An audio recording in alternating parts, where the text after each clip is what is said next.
परिंदों को नहीं दी जाती है तालीम उड़ानों की, वो खुद ही नाप लेते हैं बुलंदी आसमानों की। हेलो बच्चों, क्या हाल चाल? मस्त एकदम। तो आज से हम लोग शुरू करेंगे क्लास 10th मैथ में एक नया चैप्टर अरिथमेटिक प्रोग्रेशन यानी समांतर श्रेणी के बारे में हम लोग सीखेंगे। और इसके बाद हम लोग इसके एक्सरसाइज के प्रश्नों को सॉल्व भी करेंगे, वो भी क्रमबद्ध तरीके से। तो सबसे पहले जैसा कि हमारी आदत है वो ये है कि हम आपको एक्सरसाइज सॉल्व करने के लिए जितनी भी आवश्यक सामग्री होती है, जितनी भी ज़रूरी बातें होती हैं, हम उसको थ्योरी के रूप में पार्ट वाइज आप तक पहुंचाते हैं। तो इस चैप्टर में भी ऐसा ही होगा। हम आपको हर एक बात थ्योरी के रूप में पार्ट वाइज बताएंगे। जैसे आज के इस पार्ट में, आज के इस भाग में हम लोग चर्चा करेंगे कि अरिथमेटिक प्रोग्रेशन क्या होता है, उसका पहचान क्या होता है, कैसे हम लोग पहचानेंगे कि अरिथमेटिक प्रोग्रेशन में है या नहीं। और इसके अगले वाले पार्ट में हम लोग अरिथमेटिक प्रोग्रेशन में जो फार्मूला यूज़ होता है, कहाँ यूज़ करना है और वो फार्मूला बनता कैसा है, उस पे चर्चा करेंगे। तो यह क्रम तब तक चलता रहेगा जब तक अरिथमेटिक से संबंधित यानी ये जो इसका समांतर श्रेणी है, इससे संबंधित सभी डाउट्स आपके समाप्त नहीं हो जाएंगे, तब तक हम एक्सरसाइज को शुरू नहीं करेंगे। तो आइए सीधे सीधे चलते हैं आज के अपने टॉपिक पर। यह है आपका चैनल सीक्रेट यस 5 ट्यूटोरियल और मैं यस खान आपके ही इस चैनल में तहे दिल से इस्तकबाल करता हूं। क्लास 10th मैथ का यह है एक नया चैप्टर अरिथमेटिक प्रोग्रेशन या समांतर श्रेणी। अब ये जो चैप्टर है ये आपको पहली बार मिला, 9th में नहीं था, 10th में आकर के आपको मिलता है। उसके बाद फिर आपको 11th में मिलेगा या +1 कह सकते हैं। फिर उसके बाद ये धीरे धीरे इसका बड़ा सा रूप होने लगता है, अलग अलग ब्रांच निकलने लगती है, मतलब प्रोग्रेशन का, या फिर बाद में जाके सीक्वेंस में कन्वर्ट हो जाता है। तो रही बात, हमको वो लंबी चौड़ी बातों पर ज़्यादा ध्यान नहीं देना है, हमको सीधे सीधे प्रहार करना अपने टारगेट पर। तो आज हम लोग किस पे बात करने वाले हैं? समांतर श्रेणी की। तो चलो सबसे पहले इसको समझ लेते हैं कि ये क्या है। मैं आपको एक एक चीज़ कंसेप्चुअल बताते हुए लेके जा रहा हूँ। आप अपने नोटबुक में नोट डाउन करते हुए जाइएगा। कुछ भी प्रश्न आपके अधूरे रह जाएंगे, डाउटफुल होंगे, ज़रूर बताइएगा। हम हर संभव कोशिश करेंगे आपके प्रश्नों का जवाब देने का, आपके शंकाओं का निदान करने का। तो पहले बात कर लेते हैं इनकी, ये क्या है? समांतर। तो चलो अर्थ वाइज देखते हैं, मीनिंग जैसा बात अगर किया जाए समांतर की, तो अगर आप इसको ध्यान से देखो तो कुछ ऐसा दिख रहा है।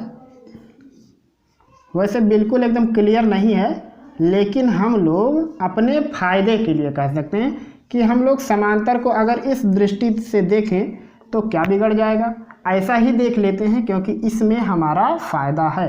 अब फ़ायदा क्या है ज़रा वो देखो। फ़ायदा ये है कि यहाँ लिखा हुआ समान, मतलब अगर देखा जाए तो समान को अगर थोड़े वक्त के लिए कह दो इक्वल, या कह दो कांस्ट, फिक्स कह दो, क्या कह दो? फिक्स, तो ज़्यादा मज़ा आएगा। और अंतर को थोड़े देर के लिए कह दो डिफरेंस, या और थोड़ा लॉजिकल इसको कहो गैप कहो, ये ठीक है। तो अगर बराबर का अंतर हो तो समांतर होगा। अब कहोगे कि बराबर का अंतर है किसमें किसमें? ये भी तो हो सकता है कि एक घर से दूसरे घर के बीच में अंतर, या मान लो कोई सामान रखा, इस सामान से उस सामान के बीच में अंतर। आखिर ये कौन सा समान अंतर है? तो जैसा इसके आगे दिख रहा है अरिथमेटिक, दिख रहा है आपको? ये थोड़ा अंक गणित से संबंधित है। लेकिन अलजेब्रा में भी आ सकता है, मतलब अक्षरों को लेकर के भी आ सकता है। तो ये जो अंतर है ये किसके किसके बीच का है? ये अंकों के बीच का अंतर है। मतलब अगर अंक इस प्रकार से लिखे जाएं कि क्रम से दो दो अंकों के बीच का गैप समान हो तो उसको क्या कहेंगे? समांतर। जैसे मैं आपको समझाऊं कि कहीं लिखा हुआ है 1 2 3 4 5, इस प्रकार से अगर कहीं लिखा हुआ है तो सबसे पहली बात देख के कहोगे कि ये असेंडिंग आर्डर है, हिंदी में कह सकते हो आरोही क्रम है। अब दूसरी बात अगर मैं आपसे पूछूं कि इस संख्या के बीच में गैप कितना, तो आप तुरंत कहोगे 1। अच्छा, मैं कहूं कि ये गैप बढ़ रहा है कि घट रहा है, तो आप कहोगे कि गैप फिक्स है। कैसे फिक्स है? इन दोनों अंकों के बीच में गैप कितना है? 1 का। इन दोनों अंकों के बीच में गैप कितने का है? 1 का। इन दोनों अंकों के बीच में गैप 1। लेकिन इंक्रीज हो रहा है, मतलब बढ़ रहा है कि घट रहा है, तो कांस्टेंट है। लेकिन कह सकते हैं जो गैप है वो +1 का है। कैसा है? +1 का। अब कहोगे +1 का क्या मतलब? +1 का मतलब होता है कि बड़े अंक से छोटा अंक घटाया गया, यहाँ से यहाँ, या कह सकते हैं राइट से लेफ्ट के अंक को जब हम लोग माइनस किए, सब्सट्रैक्ट किए, तो कितना आया? +1। इसको अगर ऐसा लिखा जाए 5 4 3 2 1, तो अब इस बार इसके बीच का गैप कितना लेना है आपको? -1। कैसे? 4 में से 5 को घटाओगे तो कितना आएगा? -1। ऐसे ही इसमें से इसको माइनस कर दो तो कितना आएगा? -1। यहाँ इसको माइनस कर दो तो इसको क्या आएगा? -1। इसको माइनस करोगे तो कितना आएगा? -1। अब अगर देखो आप इन दोनों में, तो इसमें आप कह सकते हो कि अंक बढ़ रहे हैं, इसमें कहोगे कि अंक धीरे धीरे घट रहे हैं, तो इसको कह देंगे कि डिसेंडिंग आर्डर में लिखा हुआ है, यानी अवरोही क्रम में। इसको कहेंगे असेंडिंग आर्डर या आरोही क्रम में। लेकिन दोनों में गैप 1 का है, एक में +1 का है और एक में -1 का। -1 कहने का मतलब अंक धीरे धीरे छोटे होते जा रहे हैं, +1 कहने का मतलब है कि अंक धीरे धीरे बढ़ते जा रहे हैं। तो कुछ आपको क्लियर हो रहा होगा। समांतर कहने का मतलब होगा कि अंकों के बीच का गैप फिक्स हो, ये नहीं कि इसके बीच का गैप 1 है तो यहाँ 2 हो जाए। जैसे लिखा 1 2 4 8, तो अब यहाँ इसके बीच का गैप 1 हो गया, इसके बीच का गैप 2 हो गया, इसके बीच का गैप 4 हो गया। मतलब ऐसे माइनस करना है, इस मतलब राइट से लेफ्ट में आके जब आप माइनस कर रहे हो तो कितना आ रहा है? 4 से 2 को अगर लेस करो तो 2 आएगा, 2 से 1 को लेस करो तो 1 आएगा। तो यहाँ पे देखो गैप फिक्स नहीं है।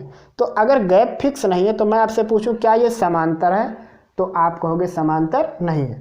तो पहले समांतर को देखो, कोई ज़रूरी नहीं कि डिक्शनरी जैसा मतलब या ग्रामर के जैसा मतलब हम लोग इसको 2 पार्ट में ब्रेक किए, समान अंत, ऐसा नहीं।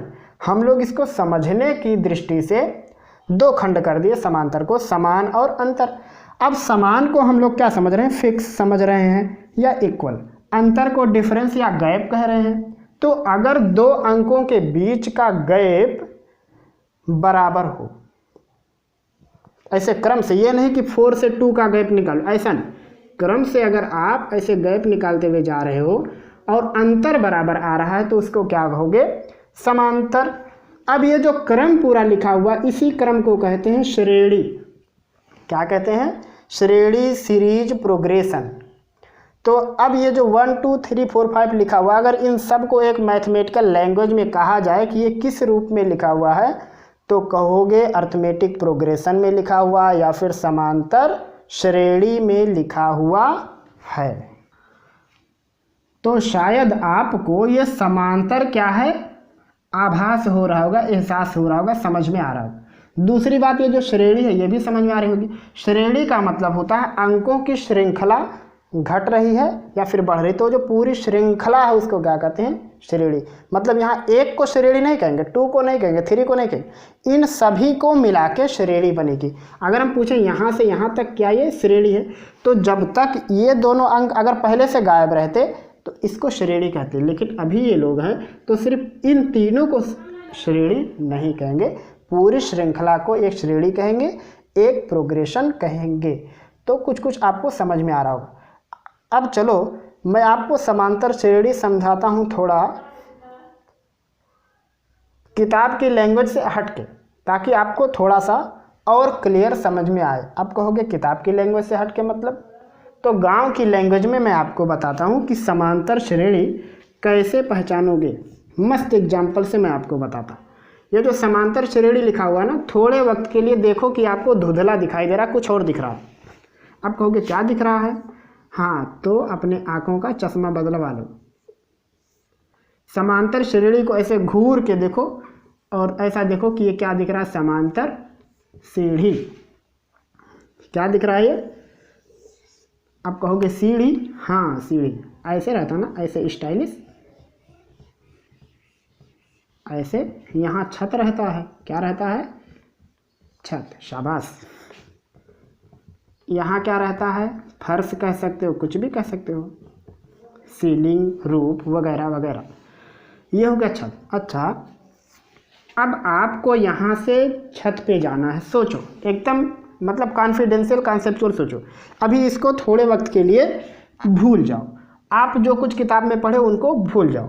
आपको जो विद्यालय में सिखाएगा सब कुछ भूल के थोड़ा गांव वाली लैंग्वेज में आ जाओ और समांतर श्रेणी को सोच लो, समांतर सीढ़ी। अब यहाँ सोचने पर क्या हो रहा है कि दो कंडीशन हो सकती है, या तो आप छत पे से उतर रहे हो या फिर नीचे से जा रहे हो। तो अगर उतर रहे हो तो इसको कहेंगे अवरोही, अगर चढ़ रहे हो छत पे तो इसको कहेंगे आरोही। आरोही मतलब असेंडिंग, और अवरोही को डिसेंडिंग। दो कंडीशन हुआ, या तो छत पे से उतर के आ रहे हैं या फिर छत पे जा रहे हैं। अब जब हम लोग छत पे जा रहे हैं तो धीरे धीरे धीरे धीरे हमारी ऊंचाई बढ़ रही है फर्श से। छत पे से उतर रहे हैं तो धीरे धीरे हमारी ऊंचाई घट रही है। तो इसको लेस भी कह सकते हैं और इसको गेन कह सकते हैं। हो गया बात। ऐसे ही बिल्कुल ये आपकी समांतर श्रेणी। देखो मैं इसको समझा रहा हूँ आपको कैसे, कि इसको समांतर सीढ़ी समझो। अब आप यहाँ से यहाँ कदम रखें तो इसके बीच में देखो ये एक दीवार पड़ी, यहाँ से यहाँ कदम रखें, इसके बीच में एक दीवार पड़ी इसकी, यहाँ से यहाँ कदम रखें, फिर एक दीवार पड़ रही है आपकी, ऐसे ऐसे पड़ रहा है। ये एक एक दीवार आपको मिलता हुआ जा रहा है। तो गैप हो रहा कि नहीं हो रहा? इतने का गैप हो रहा। जैसे यहाँ से यहाँ रखे पैर, फिर उसके ऊपर रखे तो बीच में कुछ गैप करते हुए जा रहे हैं ना। तो जो गैप है, गैप, इसी को तो हम लोग क्या कहते हैं? अंतर कहते हैं। अब हर एक सीढ़ी के बीच का गैप ऐसे, ठीक है, ये नहीं कि एक सीढ़ी के बीच में गैप इतना, अगले सीढ़ी में छलांग मार के इतना, अगले सीढ़ी में अगली बार जंप मारा तो बंदरों जैसा छत पे पहुँचे, ऐसा नहीं। हर बार गैप तो आपका बराबर है। तो जो गैप बराबर है और फिर सीढ़ी की हाइट बराबर है, और आप क्रम से चलो, पैर यहाँ रखे फिर यहाँ, ये नहीं कि एक बार पैर यहाँ रखा तो यहाँ अगली बार छत पे, तो आप गैप बराबर करते हुए जा रहे हो, तो इसको कहेंगे समांतर। अब इन डंडियों की छोटी छोटी छोटी छोटी क्या है? पूरी श्रृंखला है। तो अब इसको क्या कहेंगे? समांतर श्रेणी कहेंगे। तो क्या आपको मेरी बात समझ में आ गई? शायद आप ये समांतर श्रेणी वाली चीज़ समझ गए होंगे कि समांतर श्रेणी क्या है। समांतर श्रेणी कहने का मतलब है कि दो अंक या अंकों का पूरा एक सेट ऐसा ले लो कि हर बार दो अंकों, मतलब इन दो दो अंकों के बीच का गैप समान हो। वो अंक चाहे तो इंक्रीज कर रहे होंगे, मतलब बढ़ रहे होंगे, चाहे तो डिक्रीज कर रहे होंगे, यानी घट रहे होंगे, छोटे हो रहे होंगे। जब घटेंगे तो निगेटिव का डिफरेंस होगा, बढ़ेंगे तो पॉजिटिव का डिफरेंस होगा। अब चलो मैं आपको बताता हूँ कि ये जो अंक लिखे हुए हैं इनको समांतर श्रेणी में क्या क्या नाम दिया गया है। जैसे इस सीढ़ी में नाम दिया गया कि ये छत वाली हो गई, ये फर्श वाली हो गई, ये बीच में अलग अलग डंडे हो गए। तो ऐसे ही इन अंकों को अलग अलग नामों से जाना जाता है। तो अर्थमेटिक प्रोग्रेशन या समांतर श्रेणी की लैंग्वेज में इन मासूम अंकों को किस किस नाम से जाना जाता है, फिर इनका इस्तेमाल कैसे करना है, अब बात उस पे करेंगे। अब मैं आपको कुछ सीरीज लिख के देता हूं और आपसे पूछता हूं कि पता करो कि ये अर्थमेटिक प्रोग्रेशन यानी एपी या समांतर श्रेणी में है कि नहीं। अगर आप बात समझ गए होंगे तो आप तुरंत फटाफट देख के बताओगे। तो चलो पहले हम लोग लेते हैं, जैसे लिखा 2 4 6 8 डाटा। बताओ ये एपी में है कि नहीं। तो अब आपको चेक करना है। सबसे पहले इसके बीच का गैप देखो 2, यहाँ से इसका गैप 2, 6 में से 4 को माइनस करना तो 2 आएगा, 8 से 6 का गैप 2। अब यहाँ पे देखने में क्या लग रहा है, सबके बीच का गैप एक जैसा, तो ये कैसा है, एक एपी है, अर्थमेटिक प्रोग्रेशन है। आ गई बात समझ में। चलो दूसरा,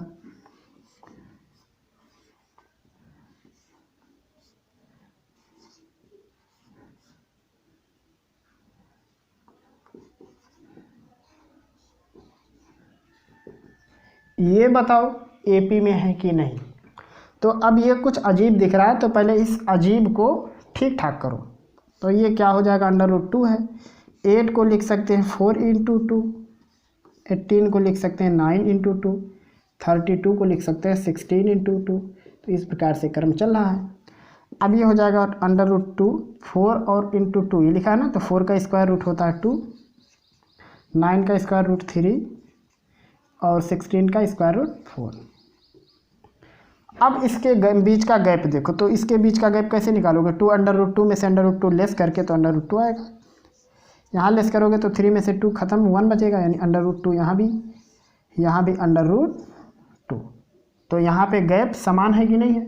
अब गैप समान है, इसका मतलब ये भी किस में है, एपी में है। तो क्या आपको ये सारी बात समझ में आ रही है। चलो कुछ अक्षरों वाला गेम खेलते हैं, जैसे x, 6x, 11x, 16x dot dot. हम पूछें ये किस में है, तो आप 6x में से x को लेस करो 5x, इसको लेस करो 11 में से 6 5x, इसको लेस करो 5x। गैप एक जैसा है, तो A to Z चीज़ें एपी में हैं।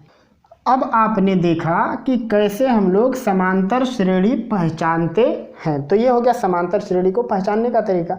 लेकिन क्या ऐसे ही कॉपी में भी लगाएंगे, क्या ऐसे ही एग्जाम में भी लगाएंगे, तो इसका जवाब है बिल्कुल भी नहीं। क्योंकि ऐसे आपको स्टाइल मार मार के ये स्टाइल ऐसे स्टाइल मार मार के 2 नहीं लिखना, वो उधर से कर्व बना के नहीं दिखाना। आपको लिखने के लिए मैथमेटिक्स कुछ आइडिया बताता है, कुछ तरीका बताता है। आप वैसा लिखोगे और ऐसा लिखो पढ़ो, ताकि कई सालों बाद भी अगर आपकी दृष्टि उस कॉपी पर जाए तो आप समझ जाओ कि आपने क्या, वो डॉक्टरों वाली लैंग्वेज में मत लिख दो कि अगले दिन खुद ना पढ़ पाओ कि कौन सी दवाई दिए थे। ऐसा नहीं आपको करना है। आपको इतना क्लियर, इतना स्पष्ट विजन अपना बनाना है और इतनी स्पष्ट, इतनी क्लियर नोट्सबुक बनानी है जिससे आप कई सालों बाद भी देखो तो आपको हर एक चीज़ बिल्कुल स्पष्ट पता चल जाए। क्योंकि किताबों से ज़्यादा कीमती आपके नोट्सबुक होते हैं, आपके नोट्स होते हैं जिसमें आप नोट्स बनाते हो, वो आपके किताबों से कहीं ज़्यादा कीमती होते हैं। क्योंकि उसमें उन लोगों द्वारा बताई गई बातें लिखी रहती हैं जो ऐसे आपके जैसे पता नहीं कितने किताबों को पढ़े हैं, आपके जैसे पता नहीं कितने विद्यार्थी के प्रश्नों को सुने हैं, कितने विद्यार्थियों से उनका सामना हुआ है, हर एक के प्रश्नों का जवाब वो आपको देते हैं आपके नोट्सबुक में। तो किताबों को छोड़ के सबसे पहले अपने नोट्सबुक को संभालिएगा और जो कुछ भी लिखिए क्लियर लिखिए। अब मैं आपको बताता हूँ कि कैसे इनको हम लोग मैथमेटिकल लैंग्वेज में क्लियर लिखते हैं, ताकि बोर्ड एग्ज़ाम में हमको मार्क्स अच्छे मिले और कोई ज़रूरी नहीं एग्ज़ाम में ही, आपको जीवन के हर एक पल में कामयाबी मिले। तो मैं आपको एक सीरीज़ की मदद से समझाते हुए लेकर के चलता हूँ कि हर एक डिजिट को कैसे कैसे हम लोग रिप्रेजेंट करते हैं, कैसे कैसे प्रदर्शित करते हैं। तो चलो मैं आपको एक देता हूँ सीरीज 3, 6, 9, 12, इस प्रकार का ये सीरीज़ है, एपी में है। अब मैं पूछ रहा हूँ कि चेक करके बताओ कि एपी में है कि नहीं। तो अब इसको चेक करना है तो पहले ये समझ लो कि हर एक का नाम क्या है। तो जो आपको सबसे फर्स्ट वाली चीज़ दिख रही है ना शुरुआत में, इधर से भी आप कर सकते हो, इधर से, लेकिन वैसे लेफ़्ट टू राइट स्टार्ट करते हैं। तो यहाँ पे हम लोग क्या देखेंगे कि शुरुआत कहाँ से हो रही है, और जिसको शुरुआत मतलब जहाँ से होती है उसी को कहते हैं फर्स्ट टर्म या प्रथम पद। तो एक हो गया प्रथम पद या फर्स्ट टर्म कह सकते हैं। और जो फर्स्ट टर्म होता है उसको हम लोग लिखते हैं स्मॉल ए से। किसे लिखते हैं? स्मॉल ए से। कहीं कहीं आपको कैपिटल ए भी मिलेगा, जैसे मान लो सीरीज में ही अगर स्मॉल ए है तो आप स्मॉल ए कैसे यूज करोगे? तो कैपिटल ए यूज करते हैं। तो यहाँ फर्स्ट टर्म कितना है? 3। फिर होता है अंतिम पद, मतलब जो सबसे लास्ट में है, जिसको कहेंगे हम लोग लास्ट टर्म। इसको लिखते हैं हम लोग स्मॉल एल से, और वो कितना है? 12। एक और शब्द प्रयोग होता है जिसको हम लोग कहते हैं सार्वंतर या सार्वांतर कह सकते हो, या सार्व अंतर। मतलब इसको कह सकते हैं हम लोग डिफरेंस, मीन डिफरेंस भी कह सकते हो, लेकिन डिफरेंस ठीक है। और भी कई नामों से जाना जाता है, किताबों में तो दुनिया भर की अंग्रेजी लिखी रहती है, लेकिन चलो हम लोग सार्वांतर को डिफरेंस ही समझते हैं। गैप कह देता हूँ, ये ठीक है, गैप। और इस गैप को लिखते हैं स्मॉल डी से। अब इसको कैसे निकालते हैं? इसको निकालते हैं हम लोग आगे वाले टर्म में से पीछे वाले टर्म को। तो यहाँ ये जो अलग अलग लोग हैं ना, इनके अलग अलग नाम हैं। जैसे पहले वाले को कहेंगे A1, वो कितना है? 3। दूसरे वाले को जब सब पर नाम डालना चालू करोगे तो A1 A2 A3 इस प्रकार से लिखोगे, लेकिन अगर सब पे नाम नहीं डालोगे तो पहले वाले को क्या लिखोगे? A लिखोगे। तो A1 हो गया 3, A2 हो गया 6, A3 हो गया 9 और A4 हो गया 12। अब जो सार्वांतर है D, सार्वांतर D बराबर होता है 2 - 1 करो या 3 - 2 करो या 4 - 3, यानी A2 - 1 लिखो या A3 - A2 लिखो या A4 - A3 लिखो, या इस प्रकार से क्रम चलता रहे, यानी 5 - 4 6 - 5 इस प्रकार से क्रम चलता रहेगा। तो इसको कहते हैं D। अब यहाँ अगर देखा जाए, चलो एक पूरा करके बताते हैं। 6 - 3 लेना है आपको, या आप ले सकते हो 9 - 6, या आप ले सकते हो 12 - 9। तो देखो 3 यहाँ भी आएगा, 3 इसमें भी आएगा, 3 इसमें भी आएगा। तो ऐसे निकलता है डिफरेंस, गैप, मीन डिफरेंस, कुछ भी कह सकते हो। तो ये कितना है? 3।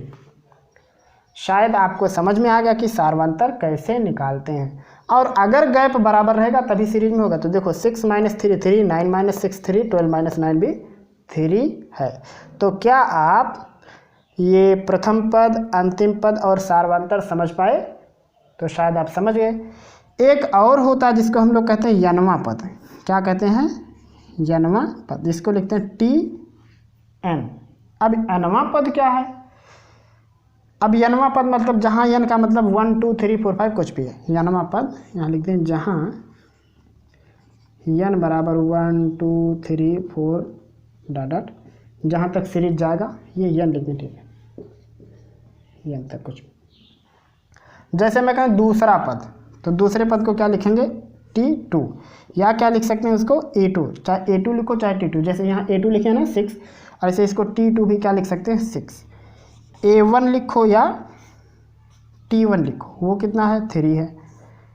आप A3 लिखो या T3 लिखो, इसको भी क्या लिखोगे? 9, यहाँ देखो है। A4 लिखो या T4 लिखो, ये कितना है? 12। तो आप डरिए नहीं, ये TN क्या है?